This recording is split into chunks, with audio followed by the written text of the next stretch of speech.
Fast track কোর্টে মামলা করে চিকিৎসক খুনে দোষীর ফাঁসির আবেদন জানাবে রাজ্য। নিহতের পরিবারের সঙ্গে কথা বলে এমনটাই জানিয়েছেন মুখ্যমন্ত্রী মমতা বন্দ্যোপাধ্যায়। ইতিমধ্যে একজনকে গ্রেফতার করা হলেও নিহতের বাবা মা ভেতরে কেউ থাকার সন্দেহ প্রকাশ করেছেন। তাই নিহত তরুণী চিকিৎসকের বন্ধু বান্ধব থেকে যিনি ফোন করে পরিবারকে খবর দিয়েছিলেন তাকেও জেরা করার জন্য সিপিকে নির্দেশ দিয়েছেন মুখ্যমন্ত্রী।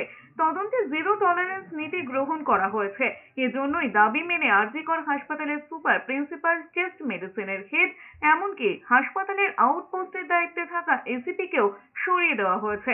ডগ স্কোয়াড, ফরেন্সিক ডিপার্টমেন্টকেও তদন্তে নামানো হয়েছে যাতে খুনি তাড়াতাড়ি গ্রেফতার হয়। রবিবারে নিহত চিকিৎসকের শ্রদ্ধা অনুষ্ঠান হয়েছে। এরপর সোমবার দুপুর 1:15টার দিকে সোদপুরের বাড়িতে গিয়েছেন মুখ্যমন্ত্রী।